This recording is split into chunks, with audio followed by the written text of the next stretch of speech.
interior, onde espírito, alma e corpo nem sempre estão unidos. Estão juntos, estão interrelacionados, mas estar junto não significa estar unido. Estar integrado em termos de humanidade não significa estar unido. Agora eu estou ainda na dimensão do sujeito. Só que unidade, em termos daquilo que estamos falando, não é apenas algo que se vivencia na relação do sujeito. A unidade, em termos daquilo que estamos falando, fala de algo que eu vou chamar nessa tarde, me perdoe se os termos não forem os melhores. Unidade depende, dentro daquilo que estamos estudando, que é tema dessa escola bíblica, depende de uma relação tridimensional humana. E onde é que se manifesta essa relação tridimensional e como se manifesta? Voltando para João 17, 21, a gente encontra essa relação tridimensional. João 17, 21. Até então nós vimos que sozinhos, não precisava de mais ninguém, sozinhos já seria um desafio para nós, buscarmos em nós mesmos unidade. Só que a relação bíblica de unidade não implica apenas em um. 21 diz: a fim de que todos sejam um, e como és tu, ó Pai, em mim e eu em ti. Aqui nós temos as duas primeiras dimensões dos elementos envolvidos na questão da unidade que o texto fala: o eu e o tu.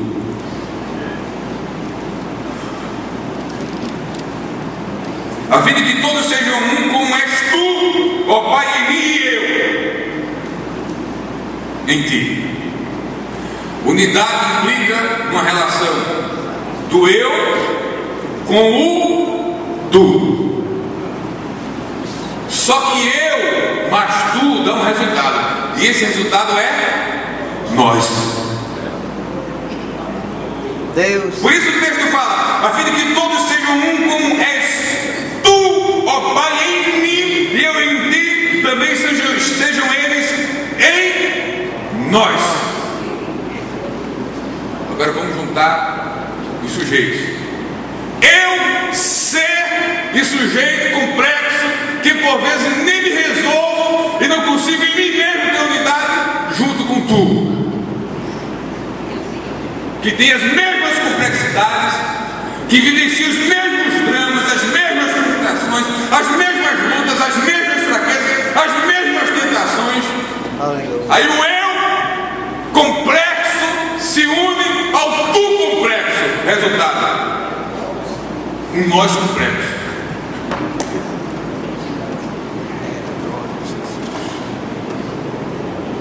Aí quando Jesus foi falar e desejou na sua oração colocar a questão da unidade, ele olhou para o eu complexo, olhou para o tu complexo e disse: Senhor, Pai, eu rogo. Porque para unir o eu complexo com o tu complexo não basta apenas te pedir, eu preciso rogar a ti. Porque ele não será fácil. É verdade.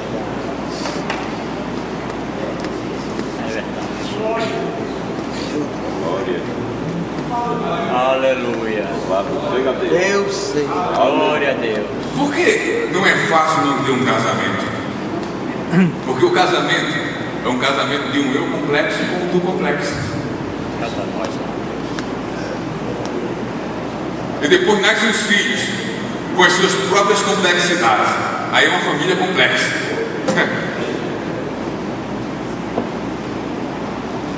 Agora, se um eu complexo com um tu complexo, se apenas nós dois, para mantermos uma unidade, é algo muito difícil.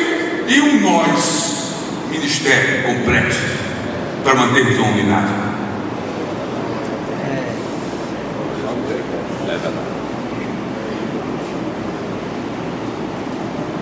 Deus seja agradecido. Aí você diz: impossível. Aí eu digo pela palavra: possível.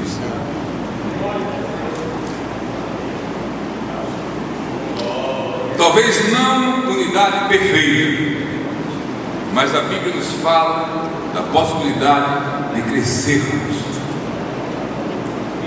nessa unidade. Até agora eu estou lançando um laço para mostrar ou para fortalecer a ideia de que não estamos trabalhando com um tema fácil. E por não ser um tema fácil, e por ser uma questão profundamente difícil, por todas essas razões já colocadas, demanda de nossa parte um esforço maior para abrir não apenas os ouvidos, mas abrir o coração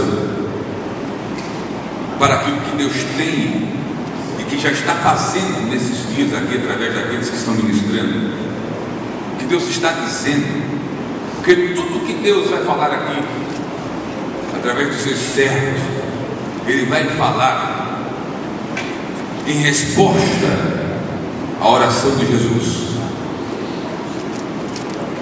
Nós seremos e estamos sendo ministrados pelo Espírito nessa tarde sobre o tema unidade, como uma ação divina, ainda em resposta à oração de Jesus, que disse: eu rogo também por aqueles, por nós.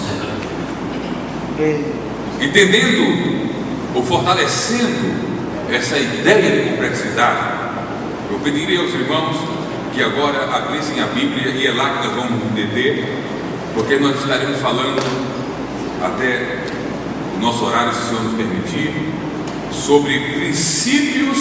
Se alguém gosta de anotar tempo, princípios e atitudes que promovem a unidade no livro de Daniel. Princípios e atitudes que promovem a unidade no livro de Daniel. Obviamente não vamos falar de todos os princípios e de todas as atitudes que promovem a unidade que podemos extrair do livro de Daniel, mas falaremos de alguns dentro da direção do Espírito sobre nossa vida nessa tarde. Princípios e atitudes que promovem a unidade no livro de Daniel.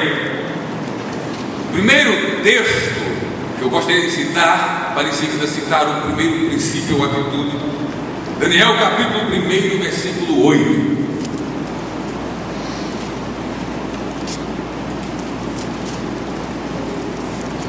Daniel capítulo 1, versículo 8, diz a Bíblia: resolveu Daniel firmemente não contaminar-se com as finas iguarias do rei, nem com o vinho que ele bebia. Então pediu ao chefe dos eunucos que lhe permitisse não contaminar-se. Todos os textos que citaremos e todas as declarações que faremos, eu gostaria que sempre os irmãos estivessem com a mente voltadas para as minhas palavras iniciais, a questão da complexidade do ser, que promove uma dificuldade na unidade, e que a unidade envolve o eu e o tu, que geram nós. Então nós estaremos falando em Daniel de questões que envolvem a atitude em relação ao próprio eu, questões que envolvem princípios e atitudes em relação ao tu e ao nós. É preciso ficar atento para perceber quando estaremos falando para o eu, quando estaremos falando para o tu e quando estaremos falando para o nós. Resolveu Daniel firmemente não contaminar-se com as finas iguarias do rei, nem com o vinho que ele bebia. Então pediu ao chefe dos eunucos que lhe permitisse não contaminar-se. Já deu para perceber que esse texto fala em relação ao eu. Resolveu Daniel. E que princípio ou atitude esse texto nos fala que ajuda na promoção da unidade? Esse texto nos ensina-nos a não abrir mão de princípios, objetivando algum tipo de vantagem, benefício ou conquista pessoal. Nunca abrir mão de princípios. Nunca abrir mão de princípios a fim de alcançar algum tipo de vantagem, benefício ou conquista pessoal. Daniel foi privilegiado com a oportunidade de ser preparado no palácio. Aí vieram algumas questões que iriam ferir a sua consciência, a sua fé. Ele disse: não, por favor, eu estou disposto a me submeter ao treinamento, mas eu não posso trair a minha consciência, nem posso trair a minha fé. E pela bondade e benevolência de Deus, por sua fidelidade a Ele, Deus honrou, porque Deus sempre honra aqueles que o honram. Em nome e na busca de vantagens, de benefícios ou de conquistas pessoais, muitos estão relativizando ou negligenciando princípios. E quando relativizam, negociam ou abrem mão de princípios, acabam buscando atalhos, se envolvendo em trapaças, em ações desonestas, em sujeiras, em jeitinhos e em arrumadinhos, tudo em nome da conquista, do ganho, da projeção e da vantagem pessoal. Não vale a pena. Em nome da unidade, a partir de uma atitude para com a própria consciência do indivíduo, não compensa abrir mão de princípios objetivando alguma dessas conquistas, algum desses ganhos para a nossa própria vida.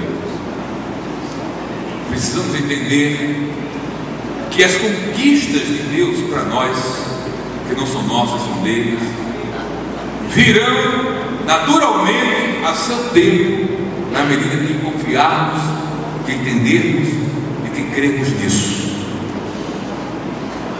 Quando abrirmos mão da nossa consciência e fé, em troca dessas vantagens, nós quebramos princípios e demonstramos a nossa falta de confiança e fé em Deus, naquilo que Ele nos falou, naquilo que Ele nos prometeu. Talvez a gente não diga, não verbalize isso, mas as nossas atitudes, as nossas ações falarão e sinalizarão para isso. Então, em primeiro lugar, aprendemos em Daniel a não abrir mão de princípios objetivando ou visando algum tipo de vantagem, ou benefício ou conquista pessoal. O que é que isso tem a ver com unidade? O que é que tem a ver com unidade? Todas as vezes, ou na grande maioria das vezes, que alguém num grupo busca atalhos, jeitinhos ou arrumadinhos para alcançar algumas coisas, ele cria um clima que promove a facção, a desunião, a briga, a guerra, a discórdia.